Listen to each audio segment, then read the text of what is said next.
Welcome to episode 4 of the PMILOC Podcast, the Hour of PM Power.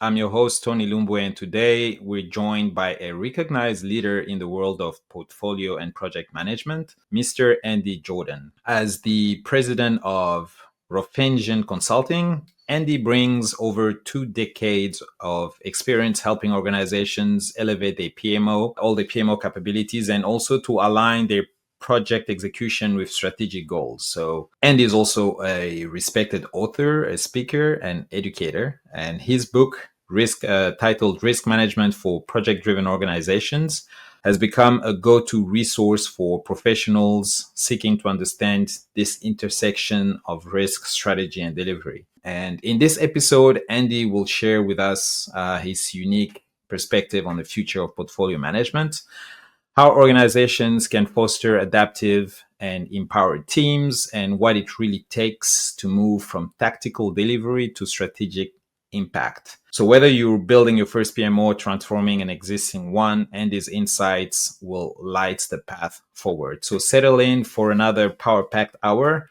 This is the PMILOC Podcast, the Hour of PM Power. Andy, welcome to the show, and it's good to have you here. Tony, thank you so much for letting me be a part of this. I'm excited for our conversation and looking forward to it. Absolutely. So let's kick things off with the PMO. So you've helped shift PMOs from administrative functions to strategy enablers. What do you think is the biggest misconception about what a PMO should be today? I think that's a great question to start with, Tony. I think that, to be slightly controversial, I guess, the biggest misconception is that PMOs have got anything to do with projects. Project managers run projects. PMOs look after the environment in which those projects are delivered into. PMOs aren't a project function, they're a business function. Just like sales looks after the sales environment and makes sure the salespeople can do their job, and marketing looks after the promotion of products and services, the PMO looks after the environment in which projects are delivered in. They create something, or they should create something, that allows project managers to effectively and efficiently deliver solutions that allow the business benefits that the organization needs to be achieved. If they're not doing that, they're focused on the wrong things. And so many PMOs are not doing that. They're just worried about governance or reporting, or how many projects can we get onto one piece of virtual paper to report on. It doesn't make sense. Absolutely. And that's, once again, I like the way that you put it. It is definitely a misconception. But one thing that you also talk about is aligning project execution with business strategy. So are there any practical steps that a PMO can take to make sure that it's not just tracking the work, like you said, that's probably the project manager's, a cup of tea, but actually enabling this transformation? So what are these steps that should be taken, in your opinion? There's never been a project that was approved anywhere at any time that didn't have a business purpose. That might be something obvious, like more product, more market share, more revenue, more profitability, less risk, less operating costs. Or it may be something, tied more to advancing the organization, to employee satisfaction, customer satisfaction, regulatory alignment, any of these things. But it's always for a business purpose. And yet many project managers, team members don't know what that project purpose is. And if they do know, it's the really high-level 5-second summary. There's no detail behind it. So the first thing PMOs need to do is make sure no project gets started, no project gets assigned to a PM and team, unless there is a clear understanding of why that project is being done and how the success of that project is to be determined. When we propose a project, we always come up with a reasonably accurate cost estimate, whether that's effort or time or number of sprints or whatever it is. We come up with some estimation of how long it's going to take and how much it's going to cost to do it. But when it comes to the benefit side, it's kind of sort of guess if you're lucky. And there's often no determination of how that success is going to be measured. A PMO shouldn't let a project go forward. And I mean that when I say it that way. The PMO should say, look, I know you're the CEO, but stop. You haven't told us what makes this successful. You haven't told us how we're going to know whether we've done the right thing. Let's go back. Let's circle back. Let's add more detail to this. Let's clarify what's required. That's the first thing to do, because otherwise you're guessing. You're never going to be able to get alignment. This business purpose or this reason for, running or launching this project, should it be communicated only at the C level, or should it go all the way to the actual people that will execute the project? Because usually there's this communication break between the two. So many years ago, I used to teach project management courses in Toronto, and at a random point in the course, I would say to the 10, 15, 20 people sitting in front of me, I'll be talking about risk or schedule or triple constraints or whatever it might be, and then I'd suddenly say, stand up. And everyone would just look at me because it was so out of context. They didn't understand what I wanted. They heard the words stand up. They knew what stand up meant, but no one stood up because they didn't have the context. They didn't have the understanding. Because they don't know why. Right. Yeah. And that's exactly the same thing. If you're assigned to a project and you're doing the work, I don't care if you're a senior program manager or the most junior software developer or whatever it is, if you don't know why you're doing something, you're not able to give of your best. So everybody should understand. I'm not suggesting that every single team member should study a 5-page executive summary and ask 22 questions of the stakeholders as to why it's being done, but they should understand enough so that they know how their work contributes to the success of the project. Sooner or later, every team member is going to have to make a decision about the work they do. Even if it's only, I'm going to do this first or I'm going to do it this way. If they don't have the context to make the right decisions, they're guessing. Everyone needs to know at the relevant level for the work they're doing. Absolutely, and I think we'll touch on that a bit later. But I thought I'd bring this up as well because it's one of the qualifiers of this. Well, I call it new generation, but the Gen Z. It's knowing the purpose of your work. So I think it pretty much aligns with this as well. Yeah, absolutely. I mean, and I think, if we're honest, every generation since the dawn of time, the person who first hewed a bit of rock into a circle and called it a wheel, they probably wanted to know what the heck they were doing. Why am I chiseling away at this bit of rock? Yeah, exactly. So now for organizations that that are looking at maturing their portfolio management, where should they start, or what foundational elements need to be in place for them to get that going? Lewis Carroll, who wrote Alice in Wonderland, said, if you don't know where you're going, any road will take you there. And I think that for organizations who want to do a better job of portfolio management, and there's no organization that I know of that's doing a great job, so they all need to improve in some way, you've got to understand where those improvements need to happen. What are you good at? What are you struggling at? Where are the opportunities? And then beyond those opportunities, what do you actually have the ability to do something about? Everyone's going to say they've got an opportunity to improve resource management, and they probably have. But it's really hard to do, which is why everybody's got the opportunity to improve it. So focus on where you can make some easy wins, because that gains traction, that gets belief. People go, oh, yeah, this is working. This portfolio management thing is something I can get behind. And then you start seeing an acceleration of progress, an acceleration of performance. Suddenly the ROI for the overall portfolio is better than it used to be. And that's going to fund further investments to make things better. You don't start with the software or the process. You start with understanding where do we need to improve and how can we actually implement some fairly straightforward improvements. If you do that, you're building a foundation for everything else down the road. Yeah, basically focusing on the small wins, one small bite at a time. Right. It's like a kid, right? You don't suddenly start sprinting across the room. You start by crawling, and then you stand up and start wobbling a bit, and then you get a bit more steady, and then you can start trotting around and running a bit more. You've got to start slowly and build. Absolutely. What about agile? Do you have a view on the role that agile plays within the PMO, and can you share that view with us? So agile is just a way of working. I'm sorry, agilistas, but it is. It's just a way of working. We have plan-driven, waterfall, stage gate, whatever you want to call it. We have agile, we have ad hoc, we have hybrid that combines elements of them. A PMO has to be approach agnostic. It has to support everything. You can't have PMOs that only look at part of the work, because then all the problems that exist elsewhere, all the opportunities that exist elsewhere get ignored. We have to separate agile from agility. Organizations overall need to improve their agility, but the idea that agile is somehow different and therefore difficult, it's wrong. Yes, organizations have got data models that have come from 20 years ago, and you can't put percent complete for an agile project into the data model, even though it's a required field.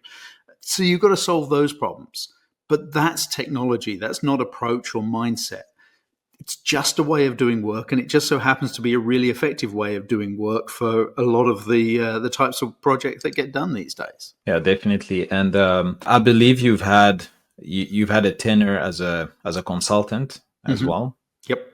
So in your consulting days, did you ever? Because I believe they would call you in if either something needs to be reviewed, something needs to be fixed, or you actually need to put up this project management office. But what are some of the common mistakes that you encountered in the PMO? Like, let's say top three. I know they will be a number of them, but the most common, the top three. The biggest one, and it was an issue 20 years ago, and it's still an issue now, is the lack of a clear mandate.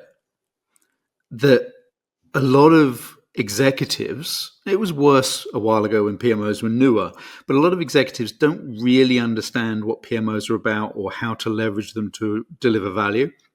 So they don't set a clear mandate. And the PMO leader doesn't want to be fired because they didn't do a good job. So in the absence of an executive mandate, they decide their own. There's fundamental flaw number one. You cannot do that. You can't have sales go, no, don't worry, CEO.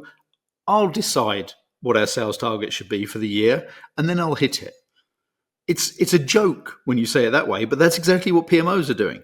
Oh, you don't know what I should do? That's okay. I'll figure it out, and then I'll tell you how successful I am when I've done it. And then, of course, it doesn't translate into improved ROI, and the executive goes, you don't know what you're doing, you're fired. Somebody else comes in, and the cycle starts all over again. So that's number one. Number two, and I have to say that there are a bunch of consultants out there that make number two worse than it needs to be, is the idea that the PMO is on this magic 100-day maturity cycle where you can go from nothing to being super effective and efficient in no time flat. I know PMOs that have been really tremendously successful that have been in place for 20 years. I know one that's had the same leader for 15 years, and they still got a lot of improvements that they can make. There is no silver bullet, and there's sure as heck not a silver bullet that works in 100 days or less, as some of the consultants will claim. So you've got to recognize the world is constantly changing. The world of projects is constantly changing, and you're always playing whack-a-mole. You're solving one problem and another problem's coming up, and that's okay because you're still making progress and improving things. But you've got to take that long-term view. That's number two. Number three is a refusal to give up on the stuff that really doesn't matter anymore.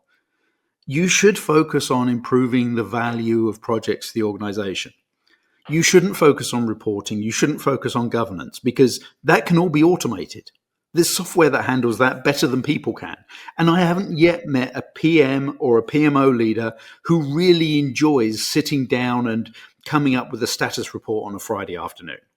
So don't do it. Let the software handle it. So there's number three. Sorry, long answer. No, long, but very, yeah, very to the point, and which makes a lot of sense. I like number three a lot, especially in this day and age where artificial intelligence is basically taking over. So there's a lot of functions and a lot of reporting and things like that that will now become basically automated, and yeah, PMO realizing that is leaders are not cheap. PMO staff are not cheap. I don't want them being paid to do a status report. That's not a good return on investment. being able to reassess, especially from the top. I think that's of high importance, and yeah, thanks for that. So I'd like to move into one of your major contribution onto this field, which is your book. You know, we spoke about it in the intro. It's titled Risk Management for Project Driven Organizations. I'd like to know what inspired you to write it, and how has the message that you wrote in it, how has this message evolved over the last decade? What inspired me to write it was a very persistent publisher who wouldn't take no for an answer, and I'm glad that he didn't. It's really trying to say that the way that risk management is viewed, I mean, it was published 10 years ago, but a lot of it still holds true now.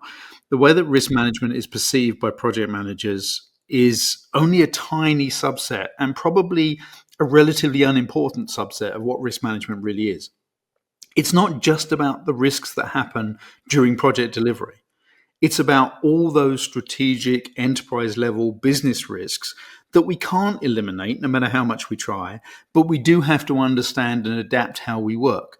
You can't run a business without taking a risk. Every time you launch a new product or enter a new market or change your price, it's a risk.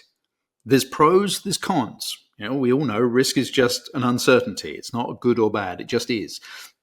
But we need to understand the context in the business sense of that risk, so that if we're working on the new version of a piece of software, we understand how that could succeed or fail in the marketplace. We understand what is going to move the lever in terms of sales, or what's going to make a difference in how it's perceived by the customer.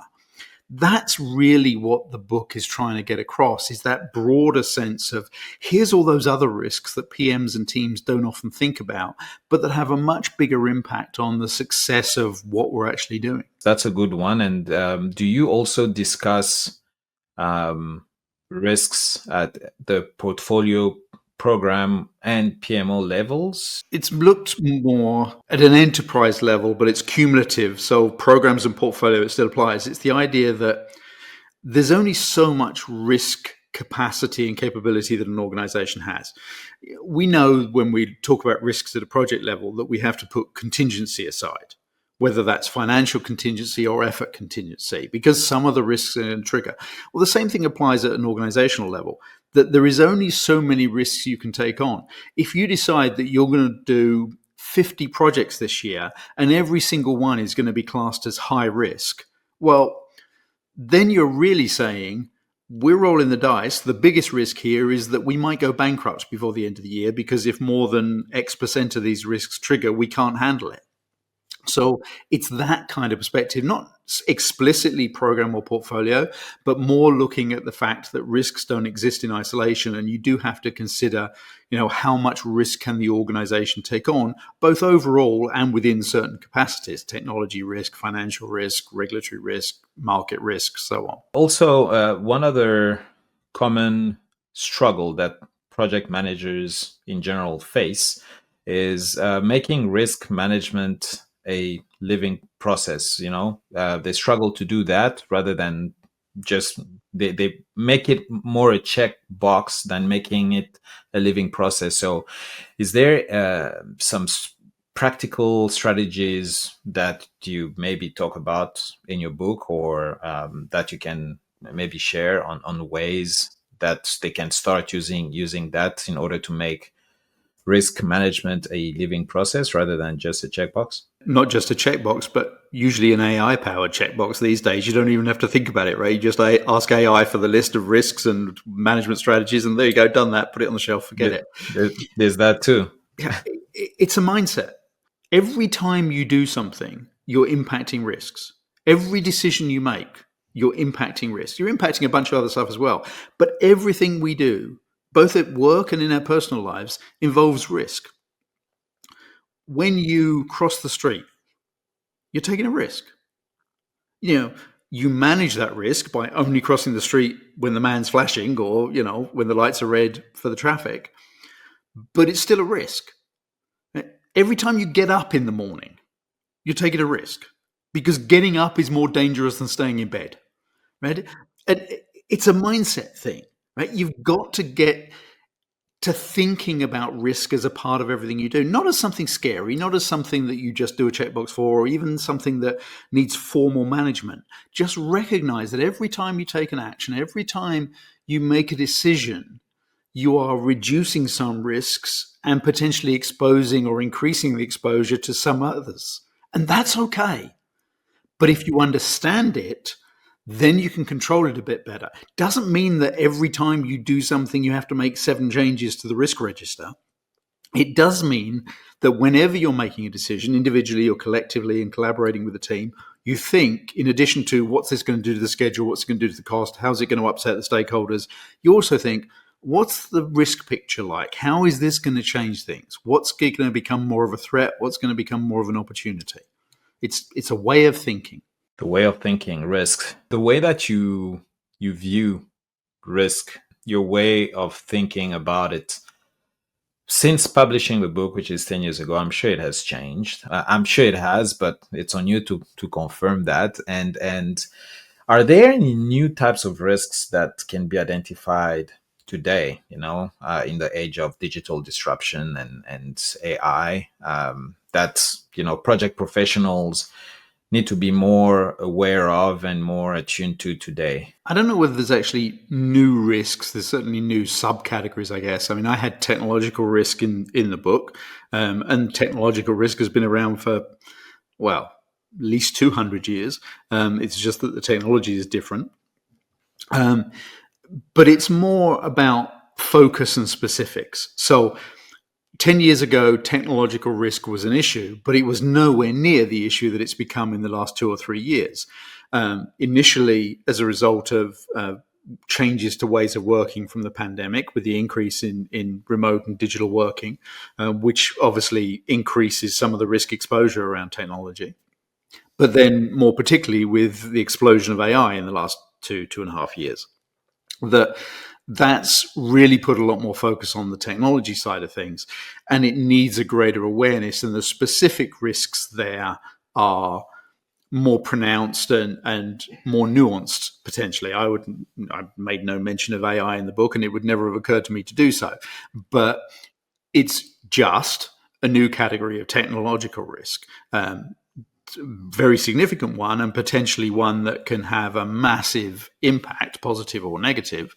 But it's not fundamentally new. It's just a shift in weighting, I guess. It's just an evolution from what was already there. I believe we can put it that way as well. And yeah, as we looking ahead, and since you work with organizations, I believe all around the world, are there any trends that you're seeing in how project and portfolio work is changing, or has changed over time? I'm not sure that it's the biggest trend, but I think it's the most important trend, is the shift away from funding operations to funding discretionary work. So if we distill an organization down to its most fundamental level, it only does 2 things. It does the stuff that is its business, which is operations, and then it does the stuff that improves or changes the business, which is all of the projects, programs, portfolios, epics, whatever. Historically, 80, 85, maybe even 90% of operating budgets went to operations, and a little bit went to discretionary investments. That's been shifting now, and in 1 or 2 industries, 1 or 2 organizations, technology-focused organizations in particular, you're starting to see more than half of the annual budget go towards discretionary work and less than half going to operations. And that sort of reflects the pace of change, the acceleration that's occurring in not just the technology, but customer expectations, global competition. And we're starting to see that organizations are almost committed to continuous evolution, not just continuous improvement, but there is no such thing as stable operations anymore. You have to continuously improve and enhance new versions of the software, new efficiencies in the way that work flows, all that kind of stuff. So I think that's the big thing that is going to become the controlling influence over the next few years, is that shift more and more towards the discretionary work, which of course means more PMs, more teams, more high pressure initiatives, and less focus on status quo. Obviously, with technology moving as fast as it does, this constant change will keep on seeing it. And do you see any influence with the current economic landscape that we're facing, with words such as tariffs driving the conversation these days? Would that also possibly influence more our organizations in terms of project management? It's uncertainty, right? And no organization likes uncertainty. Trying to stay away from the political angle of things, the problem with the current uncertainty is that it's not policy or global economic scenario driven, it's personality driven. It's an individual who is making things up as they go, apparently, that is creating a lot of the problems, and that's causing organizations to pause or at least reconsider. I don't think that there's going to be a long-term impact on investments in initiatives because there's still a lot of pressure to move forward. AI is still advancing. AI is not going to go, you know what, you guys have got enough to worry about. We'll just go away for a couple of years and come back when you're ready. It's not happening. There's going to be new advances all the time. Some of them will be good. Some of them will be bad. But that's going to happen. So organizations can't just stop investing, but they are being a little more select. They are, to go back to our conversation about risk, choosing lower risk investments. And that might mean that there's less money going to AI. It's probably still more money than it was last year, but it might not be as much money as was originally planned for this year. And I think that you may see a short-term slowdown in the scale or level of innovation of investments, but long-term, the world's still moving forward, and organizations, whether it's private, public, not-for-profit, they have to keep up. It waits for no one. Definitely. Yeah.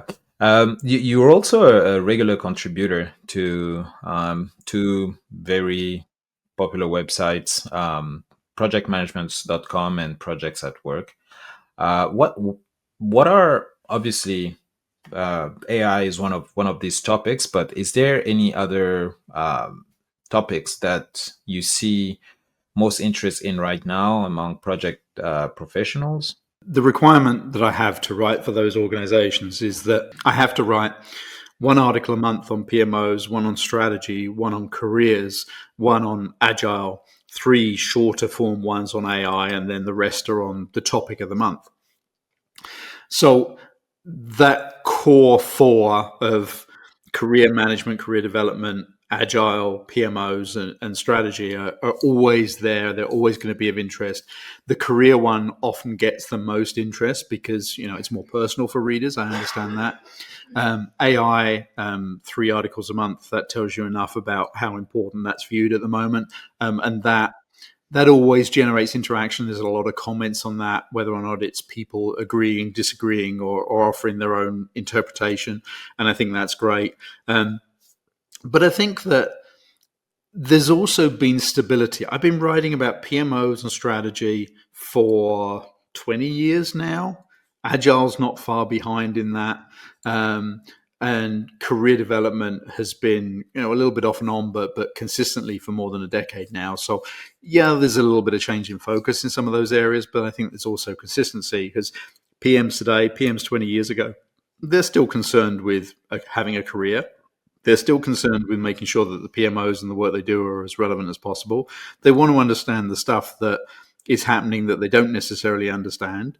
And, PMOs are, well, they're always there and they're never understood, right? So Absolutely. And you also have your website, and there you put emphasis on the need for people-focused project environments. How do we strike a balance between being rigorous in the process and also empowering individuals to lead and to innovate, in your opinion?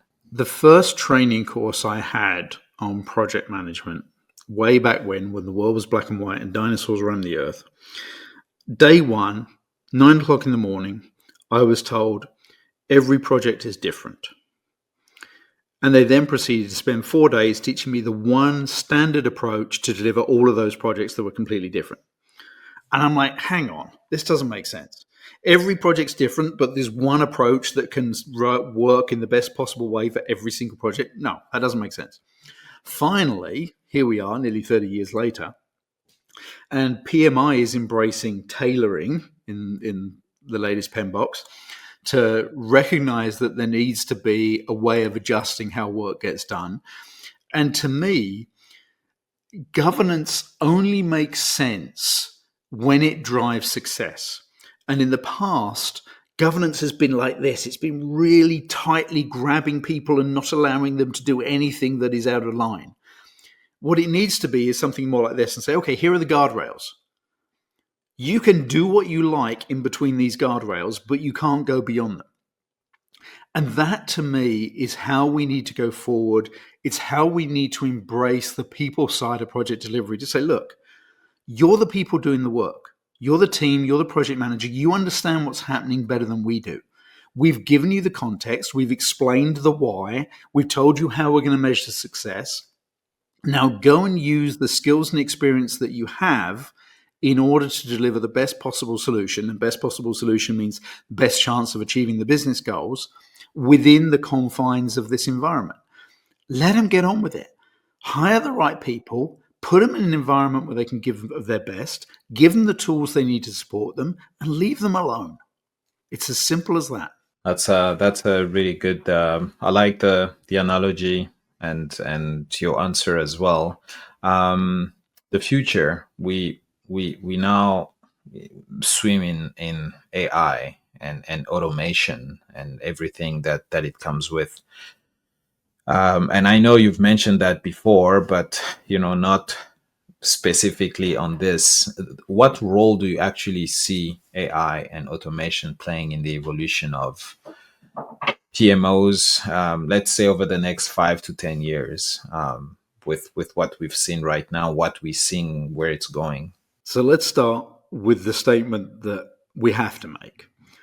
AI is not coming to take your job. I don't care if you're a PM or a PM consultant or a PMO staff member, team member. It's going to be an important part of how work gets done. But it's going to focus on the stuff that people shouldn't be doing anyway. Project managers, project staff members, project professionals in any sense, PMO people, they are professionals. They're paid to use their brains, not to use their fingers on a keyboard to produce compliance reports or status reports or update Gantt charts or Kanban boards or whatever it is. That's where AI can do its job. That frees up the people to collaborate, to make the decisions, to come up with the innovative ideas, to develop the solutions that are difference makers. We're starting to see now agentic AI, which is the idea of AI actually doing things as opposed to just analyzing things. And you can actually sort of tell an AI agent to go and do something or collaborate with other AI agents to do a bunch of things. And that's going to be a little bit of a game changer because they're going to put together backlogs and Gantt charts and schedules and resource plans and all that kind of stuff. And they'll still need to be reviewed by people. But it's just a shift in the lower value stuff. And if you eliminate the lowest value stuff, then something else becomes the lowest value stuff that people have to do. And AI over time will eliminate that as well. but it's not getting rid of project managers. The latest report just a few days ago from PMI says how much of a deficit there is between supply and demand over the next 10, 15 years. And we're going to see project management become even more strategic, even more people focused, even more value focused than it already is. And to me, AI is an accelerator of that. And I'm tremendously excited. I wish I wasn't so old, and I wish I was going to be around for longer to actually make the most of that. Well, I'm very sure that you will. Things are moving extremely fast, so we will all be here in the next couple of years to see major changes in that sense. The other concern, for lack of a better word, of a better term, is for those that actually choose not to educate themselves over what AI can do for them, what this automation and what Gen AI and all the ways that that this new technology can be used to actually make things better, or makes or deliver faster for them overall. And to close this up, Andy, if you had one piece of advice to a PMO leader trying to make a real difference in their organization today, what would it be? I would say understand the opportunity and develop collaboratively solutions to leverage that opportunity. And I use the word opportunity deliberately. Too many PMOs are focused on problems. It's not about the negative. It's about how can we make it better. A lot of most organizations are already successful. Most of the projects they do achieve at least some of the business benefits that they need to achieve. But you can always do better. And if you can do that consistently, you've got a job for life. Now, if you choose to ignore AI as part of that, that's a bit of a strategy that I wouldn't necessarily think was a good way to go. But okay, it's a choice. But look at the opportunities in your organization and then figure out, are those opportunities something that's important to the executive? Because remember, you've got to have a mandate given to you. But then if so, how best can you deliver on them? How can you measure the success that you're delivering? And then go do it. I get asked a lot, what should a PMO metric be? PMO metric should not be a PMO metric. It should be a business metric. The ROI of the collective portfolio of investments that are being made in projects. If that's going up, the PMO is doing its job. Simple as that. Focus on that. Definitely. And on this note, I'd like to really thank you, Andy, for everything that you've given us to think about, from doing this transformation of the PMO to building true risk resilience, and also looking ahead to the future of our profession.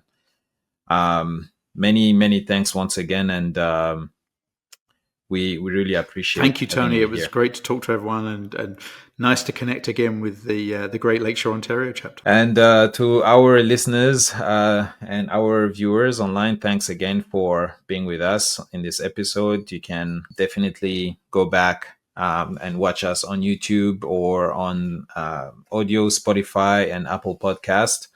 Until the next episode, keep thriving, and thanks once again.